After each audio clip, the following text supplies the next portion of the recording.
talking about the destination of hellfire. So that's also a motivation to keep away from the hellfire. There's two things. We want the pleasure of Allah, and we want His reward, and we want to avoid the anger of Allah and His punishment. So we are always between these two things. Now, I think this talk, of course, I suppose every speaker would like to think that every talk, his talk is the most important one, and he's going to try to convince you that this talk is the most important talk. But I really think that if you are serious about getting to Jannah, what I'm going to talk about right now is very, very important. Very, very important. Okay?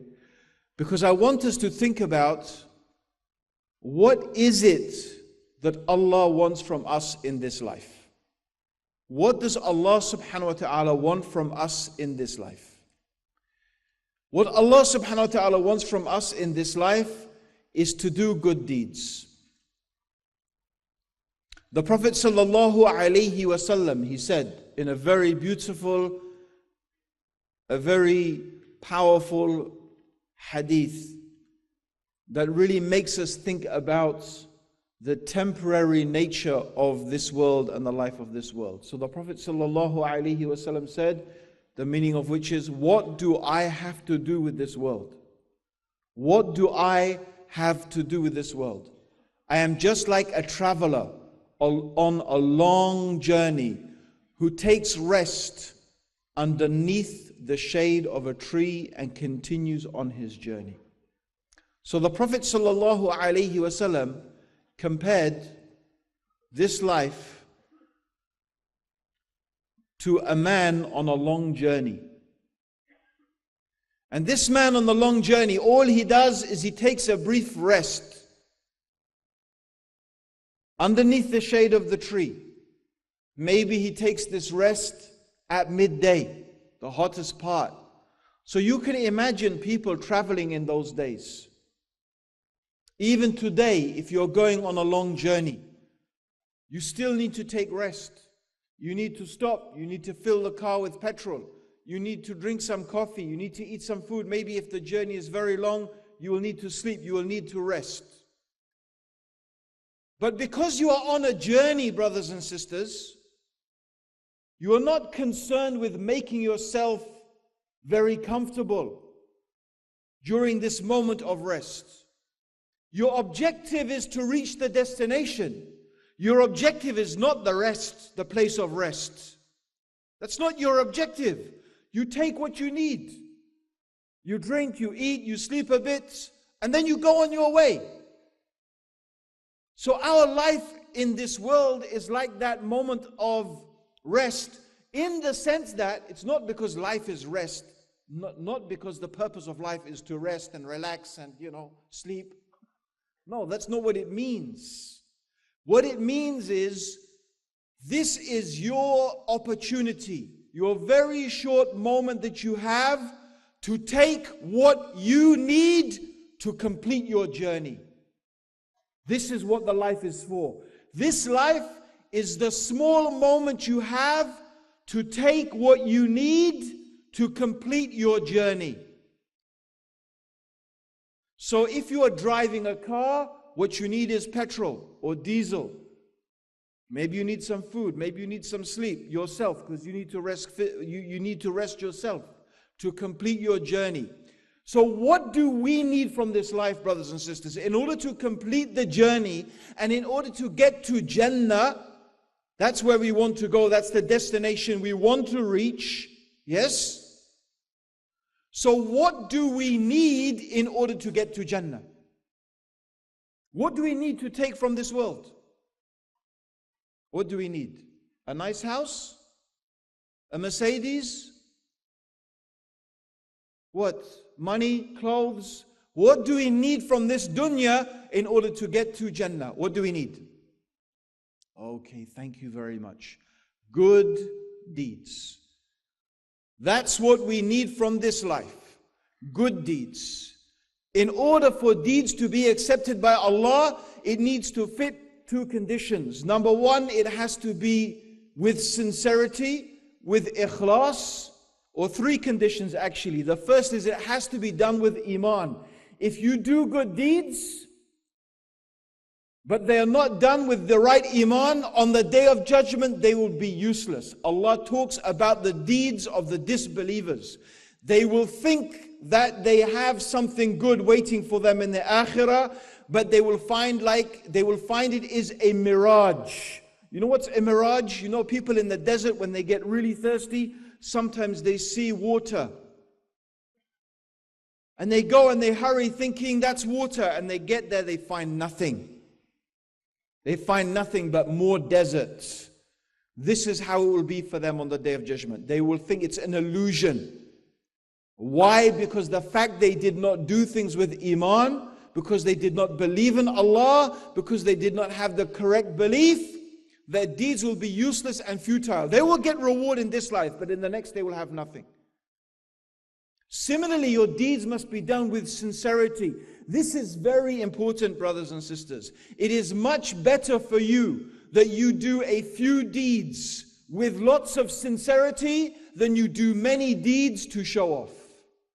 The quality of your deed is as important as the number of your deeds. So don't think it's just you're looking for numbers. You have to look for also quality. You have to look for quality. In other words, it has to be sincere for Allah subhanahu wa ta'ala. And the other thing is the deed has to be correct. It means it has to be according to Sharia. It has to be according to the Sunnah. It should not be a bid'ah, because many people, unfortunately, they do things thinking that these are acts of worship for Allah, but in fact they are only earning Allah's anger. Because it looks like a religious deed, it sounds like a religious deed, it has the appearance of a religious deed, but it is not something established from the practice of the Prophet sallallahu alaihi wasallam. And if it's not established from the practice of the Prophet sallallahu alaihi wasallam, how do we know that it is something from our religion? Because our religion is based upon what Allah said and what the Prophet did sallallahu alaihi wasallam. So we know, if we want to get to Jannah, we need good deeds. So what we need to take from this life is good deeds. That's what we need to collect. That's what we need to get. That's our provision on the journey. Yes, it is true, our good deeds will not enter us into Jannah. Did you know that? You will not go to paradise because of your good deeds. What this means is that it doesn't matter how much good you do, you can't buy Jannah. You can't buy the smallest piece of Jannah, because however many good deeds you do, you could never earn enough good deeds to buy a piece of Jannah. So actually we enter into paradise because of the mercy of Allah subhanahu wa ta'ala. But what Allah wants to see from us, and what causes Allah's mercy to come to us, is that we do good deeds. Do you see that? Okay, so it's still, we need to do good deeds, but don't imagine that you can somehow earn paradise. And this reminds us again of the matter of sincerity is very important. Okay, but still, good deeds is what we need. Now, if anybody is a businesswoman or a businessman in this room, right?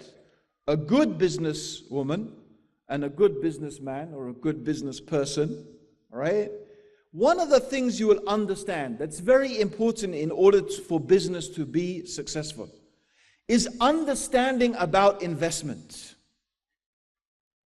right? Now, of course, some people get pleasure out of doing an activity, even if the investment from that activity, the return, the actual financial return is low. And maybe they do that because they just enjoy the experience of doing a particular activity. But let's just put that aside and let's think about the fact that most people go into business because they want to make money. Right? So you're looking to maximize your returns. And how do you do that? By having the minimum expenditure in order to get the maximum return. That's what you're looking for. Okay? And actually, we should have a similar attitude towards accumulating good deeds. If on the day of judgment, what we need is good deeds, we need to understand, it's very important to understand what are the deeds in Islam that earn us the most rewards. Doesn't that make sense? If Allah is going to measure up for us on the day of judgment, our deeds, and this is what we need to help us to get to Jannah, then it will be very useful for us to understand which deeds and which activities earn us the most reward. And by the way, we need to know the opposite as well. Which deeds and activities also can bring upon us the greatest punishment, the anger of Allah subhanahu wa ta'ala, so we can avoid them. Because that's what will take away our good deeds. And by the way, what you will find is that the deeds that have in Islam the greatest virtue, you will also find that leaving those deeds has the greatest punishment. Let's take salah. Salah is indisputably the actual action, the actual amal, the actual action that has the highest obligation in Islam. Apart from shahada, of course, and apart from our belief, which is a prerequisite, but in terms of the actual action of ibadah, salah is the most important. It is the first thing that Allah will ask us about on the day of judgment. And if your salah is not in order, Allah will not look at the rest of your deeds. He will not look at how honest you were, how nice you were to your parents. He will not look at your charity, nothing. If your salah is not in order, He will not look at the rest of your deeds. And after salah, it is zakah. And after zakah, it is fasting Ramadan. And after Ramadan, it is going to be Hajj. So it starts with the pillars of Islam. These are indisputably the most important deeds that we have to do. Yeah?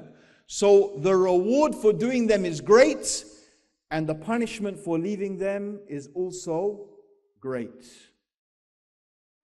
Okay? This is how we can understand the importance of any particular deed in Islam. And then we need to understand this, because as Muslims, we need to understand what should we prioritize. What should I give my time and my energy and my effort towards? Right? So alhamdulillah, we know as Muslims we have many obligations, many things that we have to do, many competing deeds and obligations. So knowing which one has more reward and which one has more benefit is going to help us in prioritizing our affairs. Now I want to talk about the importance of da'wah. Now, you know this word da'wah. People use it for everything. People use it for everything now. You know, the word da'wah, mashallah, has become so big and so wide that, people think about anything I do, almost anything I do, it's da'wah. Right? And one of the things you hear people say a lot is, the best da'wah is through example. The best da'wah is through example. I don't need to say anything, I just need to show a good example. I don't agree with that at all. It may surprise you, but I don't agree with that. That's just not necessarily true. Maybe that is the case if people who are watching your behavior can link your behavior to Islam. If they can clearly link your behavior to Islam, okay, then maybe it is a type of dawah. But what if they don't? What if there's nothing particular about your behavior that makes anyone think that this is Islam? And it's also interesting that in the Quran, Allah subhanahu wa ta'ala, He mentioned, Man ahsanu qawlan mimma da'a ilallah. Who is better in speech? Man ahsanu qawlan mimma da'a ilallah. Who is better in speech? Qawlan means speech. Who is better in speech than the one who invites to Allah? So first, the one who invites to Allah. وَعَمِلُ الصَّالِحَاتِ, and does righteous actions. وَقَالَ, and says, Inna min al-Muslimin. Verily, I am from the Muslims. So, first of all, actually, dawah, calling to Allah, is actually through speech. Of course, your action should match your speech. Because if you say one thing and you do something else, psychologically people look at you as a hypocrite. And that's actually negative. That drives people away. People don't like that naturally. Why do people generally not like politicians? And I don't know about Malaysia. Maybe in Malaysia, politicians are the most virtuous people, and what they say, they always do. I don't know why you're all laughing, right? But in the West, in the West, politicians have a universal reputation for being the biggest liars, right? It's known that they say anything to get your votes, and what they say, they very rarely do. Actually, now politicians, they make a big effort to actually try and make this point that, look, I said I was going to do this and I did it. That's an amazing thing. You should be really pleased that I actually said something and I did it. It just shows how bankrupt everything is. It should be like normal. Of course you say something, you're going to do it, right? But this is the problem with politics. Of course, politicians, they want votes, they want to make promises, they want to say to you what you want to hear. So that's why people almost universally, especially in the West, I would say, they don't respect politicians because they say one thing and they do the other. So you don't want to be like that, do we? Do we want to be like that as Muslims? Do we want to be calling people to Islam, calling people to piety, calling people to obey Allah, yet we ourselves are not doing it? This is very dangerous. So yes, the speech and action need to match each other. But don't imagine that dawah is just action. No. Because if you study, and I please invite you all to read the Quran. Read it. Please read the Quran in a language you can understand. I wonder how many of you, I hope all of you in this room, have read the Quran at least once. At least, you should be reading it constantly. Most of you by this time should have read the Quran 30, 40, 50 times in a language. I don't just mean in Arabic. You should read it in Arabic. But you need to read the translation as well. You must. Because how will you understand the message of the Quran? So if you have read if you have read the translation of the Quran, or mashallah, even better if you understand Arabic, there's something I want you to think about. Yeah? Think about the Quran, think about you've read it, and I want you to think about the stories of the prophets. Think about the stories of the prophets. Yeah? Let's take the first prophet, Nuh alayhi salam. The first Nabi anyway, Nuh alayhi salam. Yeah? And I want you to think about the story of Nuh in the Quran. Yeah? Now, can anyone, thinking about the story of Nuh alayhi salam in the Quran, can anyone tell me about his charity work with the poor? Can anyone describe to me the charity work the Prophet Nuh alayhi salam did with the poor? Can you tell me about his building hospitals maybe? His social work? His counseling? Okay, let's talk about some, let's talk about some other things. I mean, how about his tahajjud? Does Allah talk about the tahajjud of Nuh alayhi salam in the Quran? How about his fasting? Do you know anything about the fasting of Nuh alayhi salam from the Quran? Or even his dhikr? Subhanallah. I mean, we're not saying that Nuh alayhi salam didn't do all of these things. But the Quran is a book of guidance, right? The Quran is the book that is supposed to inspire us and motivate us to action. And who are the best of all the human beings? Who are the best of all of human beings? They were the prophets. And Allah tells us the stories of the prophets, yes or no? And their stories are supposed to motivate and inspire us, yes or no?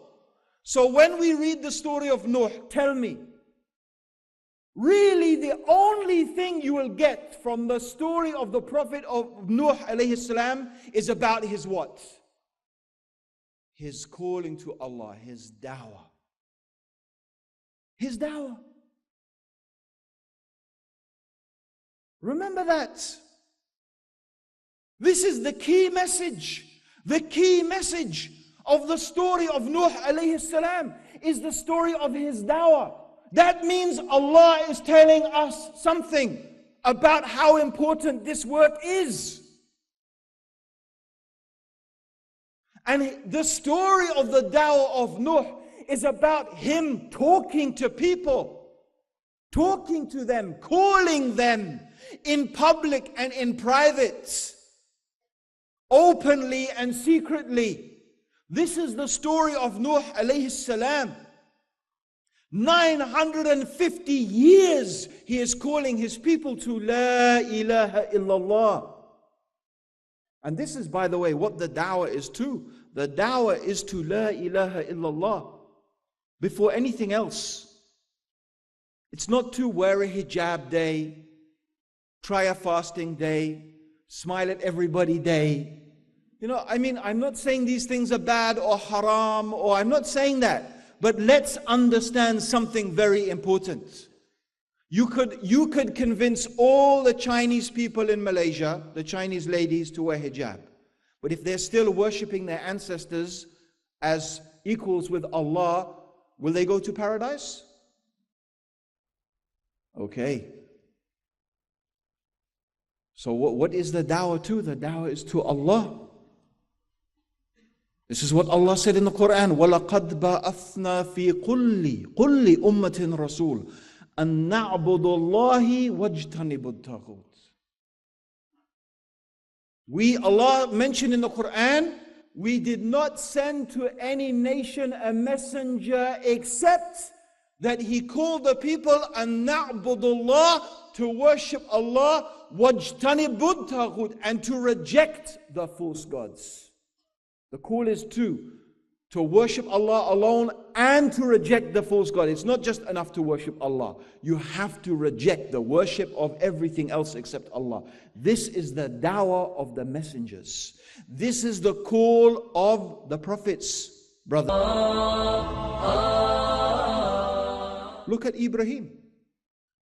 How about if we look at the story of Ibrahim alayhi salam? Let's again look at his story. If we look at the story of Ibrahim, again, brothers and sisters, most of what we find in the story of Ibrahim is about what? It's about his da'wah. Yes, we can find some other things from the story of Ibrahim.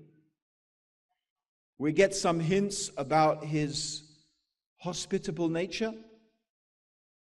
Of course, his building of the Kaaba.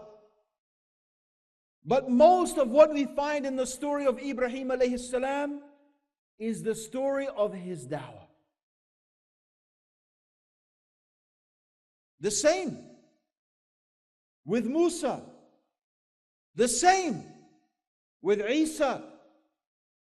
The same with Lut. When we look at the story, even Sulaiman, we find the great emphasis in the Quran, in the stories of the messengers, is their calling people to La ilaha illallah, to single out Allah alone for worship.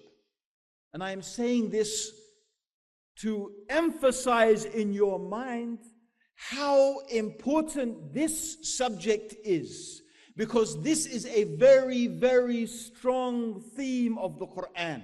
And not only is it a strong theme of the Quran, this quality, this attribute of being callers to goodness and warners against evil and falsehood is a particular attribute that Allah has praised in this ummah of Muhammad sallallahu alayhi wasallam.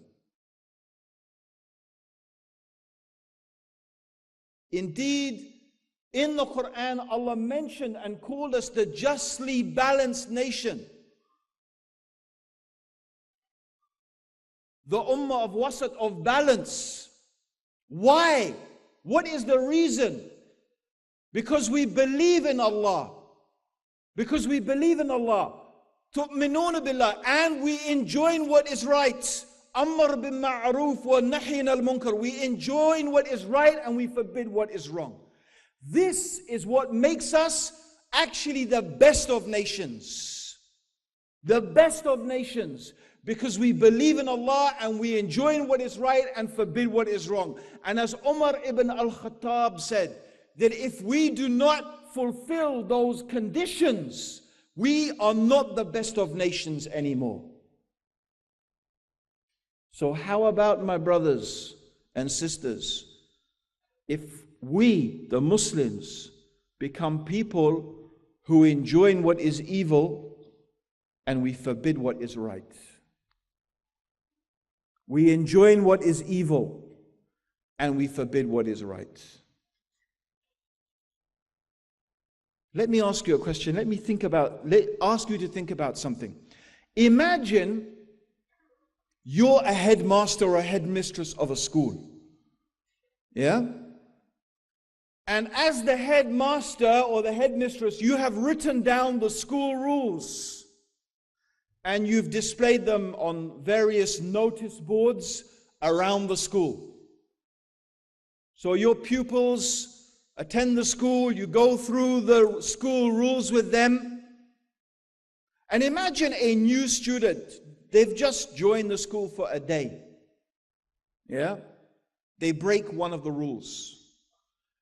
Would you treat this new student exactly the same way as you treat someone who's been there for 10 years or 5 years, not 10 years maybe, but 3 years, 4 years, and who knows the rules inside out? Which one is worse? The one who knows the rules and understands the rules and has been told the rules for 5 years, or the one who just joined for 1 day? Which one? Huh? Yes. Now imagine the situation of someone who doesn't even know the rules. Who doesn't even know there are rules. I'm talking about the non-Muslim. There are many non-Muslims, maybe even most non-Muslims, maybe. They don't hate Islam. They don't know Islam.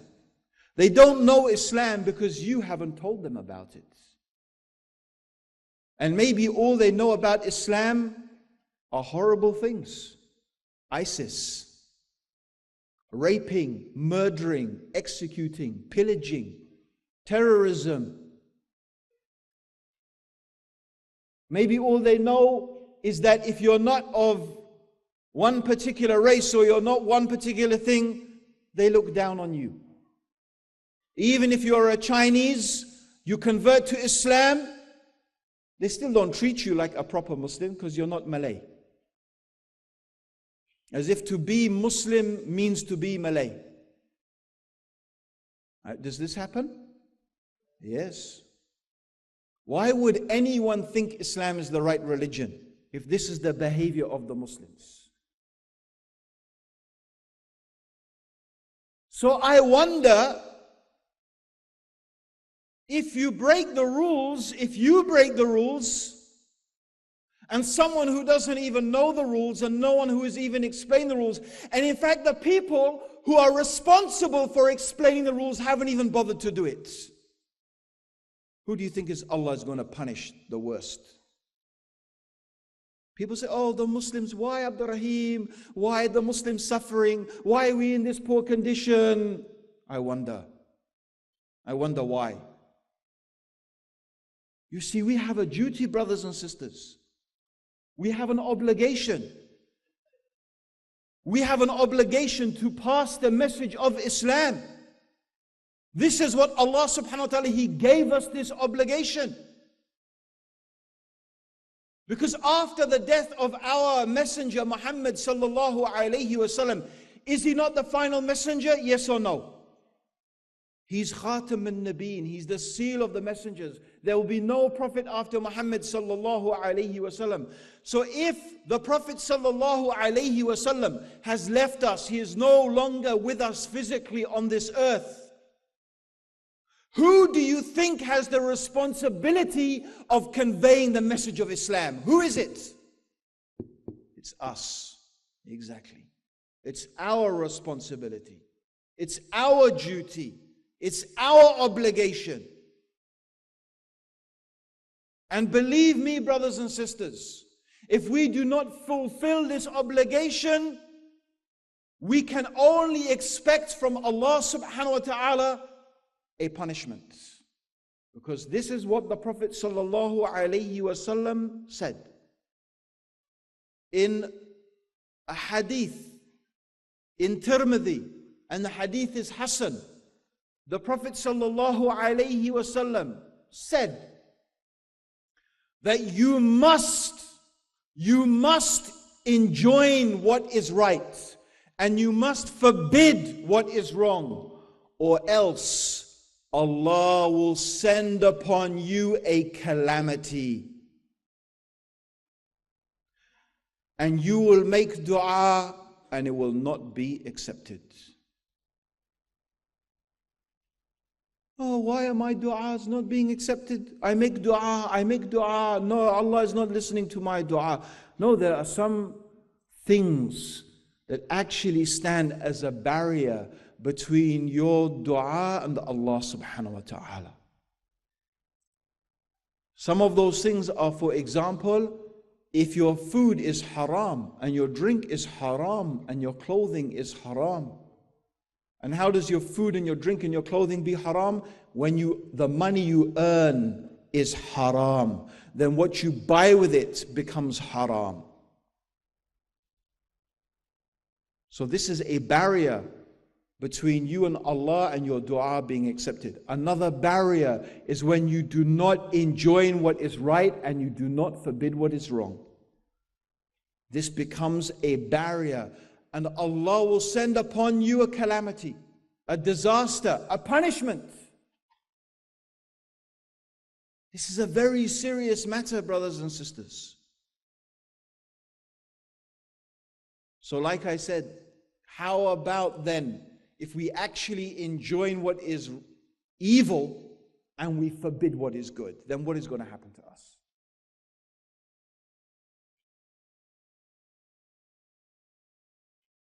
So this is something very important in our religion. This is a very important part of being a Muslim. And don't think you have to be a scholar. The Prophet ﷺ said, "Ballighu anni wal aya." Convey from me even if it is an ayah. Meaning if you know it and you understand it, convey it. In the Quran, Allah subhanahu wa ta'ala told the Prophet Muhammad sallallahu alayhi wasallam to say, Qul, Allah said. When Allah says Qul, Allah is saying to the Prophet, say, O Muhammad, Qul, هذه سبيلي عدوا إلى الله على بصيرة أنا ومن أتبعني. Qul, say, O Muhammad, هذه سبيلي. You want to know the straight path? You want to know the sabil? The sabil of the Prophet sallallahu alaihi wasallam, the way of the Prophet, the path of Rasulullah sallallahu alaihi wasallam. Qul hadhihi sabili. Say, O Muhammad, this is my path. Addu ilallah. I invite to Allah. Meaning the path of the Prophet is the path of calling to Allah. Ala basira, with certain knowledge. Don't be ignorant. And don't call with ignorance. This is another problem we find Muslims. Some of them, mashallah, they want to give dawah, they want to call people to Islam, but they're not calling people to Islam. Unfortunately, they don't call people to Islam. They're not even calling to Islam. They're not calling to Allah. They're calling to their culture, or they're calling to an imam, or some sheikh, or some ideology, or some party, or they think it's Islam. Even sometimes the thing they call to is the opposite of what Islam says.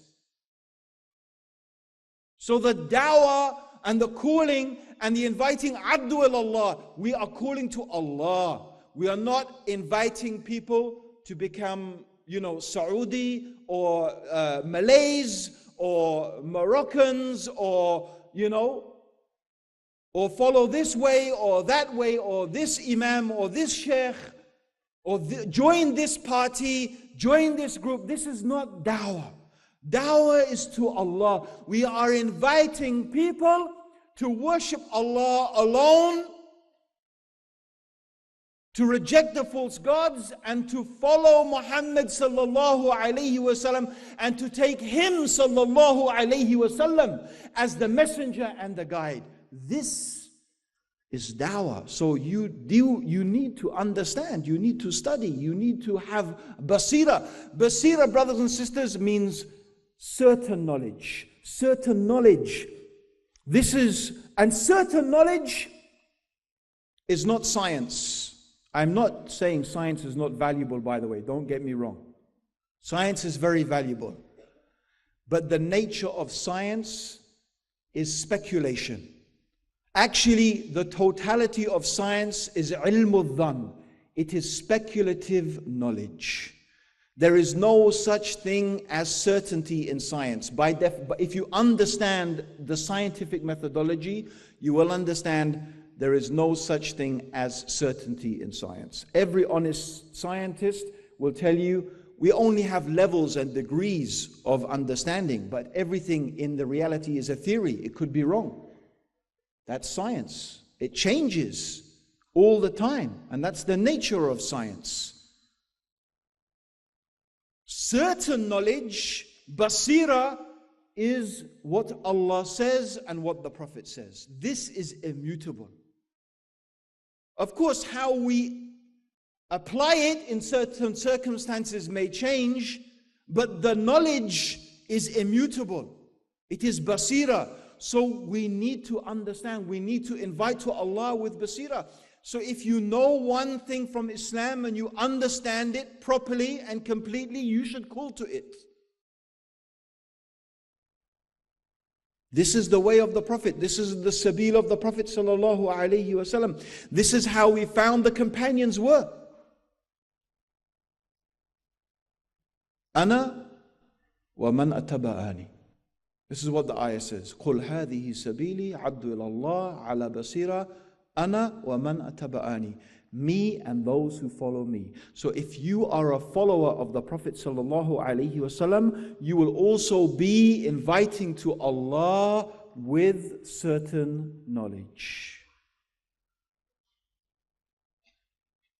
This matter of being a caller to Allah is very, very important.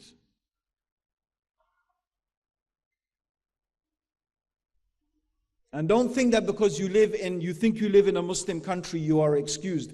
I don't know the statistics, but certainly, especially in Kuala Lumpur, what percentage of people are non-Muslim? Does anyone know? Can anyone tell me? I should have checked this out first. Does no one know? Huh? Well, everyone's not Muslim, right? You have Hindus, you have, Chinese, I don't know what is their religion exactly, they have their own religion. Buddhist, a mixture of Buddhism and other things. You have Christians as well. Not everybody is Muslim, right? So you have still lots of work to do. And by the way, the fact that most of the people in this country are Muslim, it's easier for you to invite people to Islam. Believe me, it should be easier.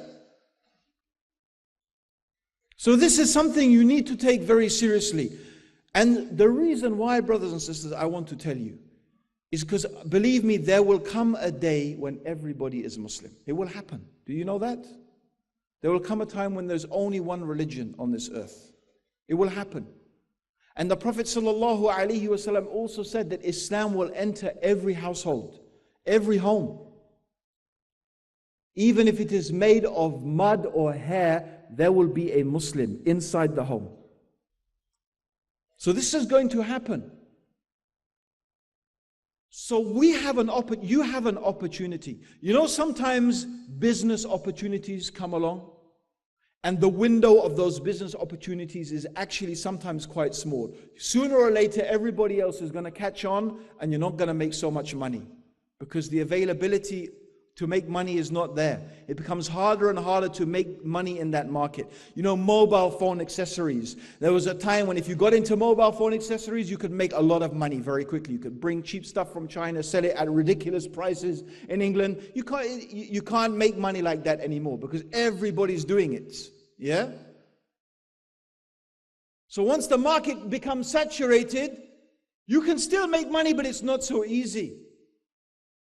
So, we're we're not on saturation point because it's still only 1 in 5, 1 in 4, 1 in 5 human beings are Muslim. We got a lot of market opportunity, alhamdulillah, right?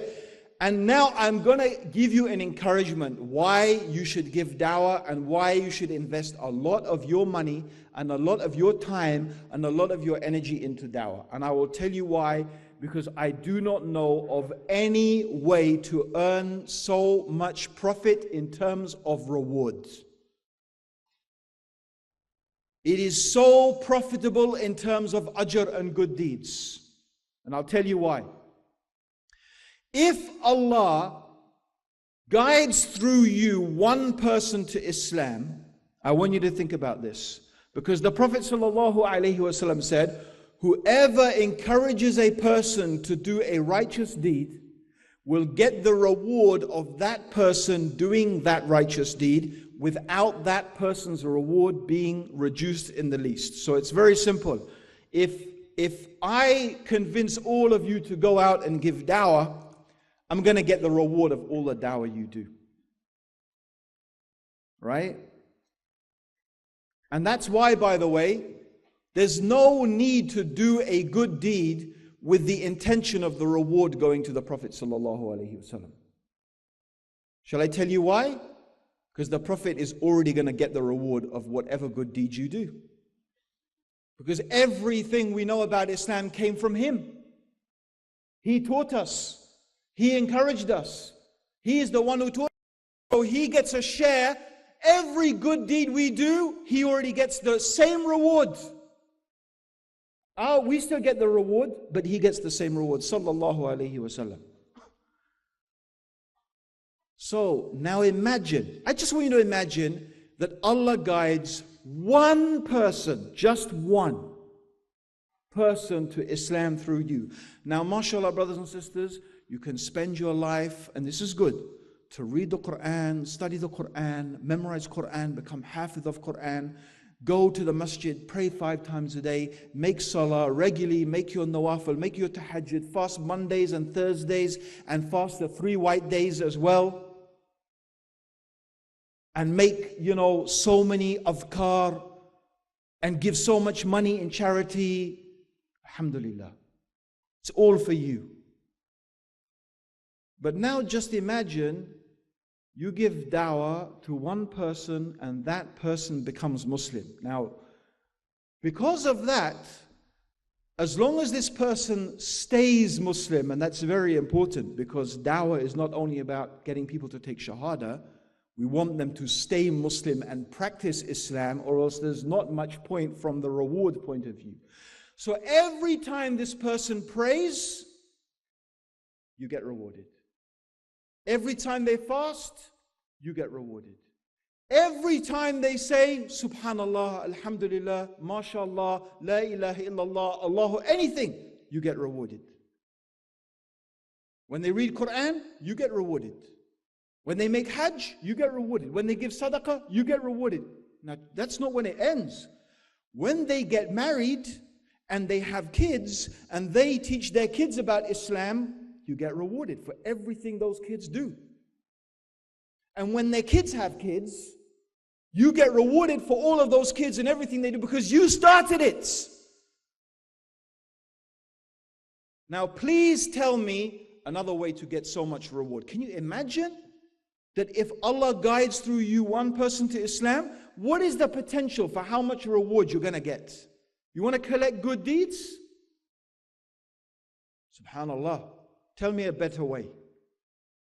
I mean, I'm not discouraging you from doing lots of extra fasts and lots of extra, but I'll tell you one thing. If it's a choice between giving dawah, I'll say my fard and just give dawah and make people Muslim. If you want to get ajr, it's the best thing to do. I mean, subhanallah, what a way to get reward. So you need to think about this, brothers and sisters. Where do you want to invest your time and your energy and your effort? You want to get rewards when you meet Allah subhanahu wa ta'ala. You want to get to paradise. Think about the things that are going to help you to get to paradise. You want to get to Al-A'la, the highest level in paradise. You need to think about what's going to help you to get there, brothers and sisters. So the reward and the ajr for giving dawah is so huge if Allah guides through you someone to Islam. So it's also very important for you, brothers and sisters, to learn how to do this correctly. Because remember at the beginning we said that in order for a deed to be accepted, it has to be done with ikhlas, sincerity, and it also has to be correct. So like anything, when you're learning to do an act of ibadah, you will learn the rules, the do's, the don'ts, the way to go about it. It's the same thing with dawah. You need to learn the correct way to give dawah. You need to learn what really is dawah and what is not dawah. It's not a hugely difficult skill to acquire, alhamdulillah, but it takes a bit of effort. Now it's up to you, brothers and sisters. I think the potential for reward is massive. We still have 3/4 of humanity, still they're not Muslim. Alhamdulillah, that's good for us, good opportunity. So brothers and sisters, you need to think about making this effort and making this opportunity. And you also need to think about the consequences of failing to do it. It's not something that is, you can take it or leave it. It's something that anyway, all the scholars agree we have to do it collectively. Allah says in the Quran, وَلْتُكُمْ مِنْكُمْ أُمَّةٌ يَدْعُونَ إِلَى الْخَيْرِ وَيَعْمَرُونَ بِالْمَعْرُوفِ وَيَنْحَوْنَ عَنِ الْمُنْكَرِ وَأُولَٰئِكَ هُمُ مُفْلِحُونَ. Let there arise from you a group of people calling to all that is good. يَدْعُونَ إِلَى الْخَيْرِ, calling to all that is good. They enjoin what is right and they forbid what is wrong. وَأُولَٰئِكَ, and they will be al-muflihun. They will be from the successful ones. And Hassan al-Basri, he said, about this ayah, he said that these people are the most beloved to Allah from amongst His creation. They are from the awliya of Allah, the friends of Allah, and from the most beloved to Allah from amongst His creation. Because they accepted the call, they acted on it, and they called other people to the same thing. So we need to have from amongst us people who are calling, and we need to support those people. We need to support them, whether it is financially, whether it is with our dua, in whatever way that we can. These people who are inviting to the khair, enjoining what is right and forbidding what is wrong, because we, all of us, want to be, brothers and sisters, from the successful people. So this is an essential part of our journey and our path to paradise. May Allah subhanahu wa ta'ala make us successful, truly successful in this life and successful in the next. Allahumma salli ala Muhammadin wa ala alihi wa sahbihi wa sallam wa jazakallahu khair wa assalamu alaikum wa rahmatullahi wa barakatuh.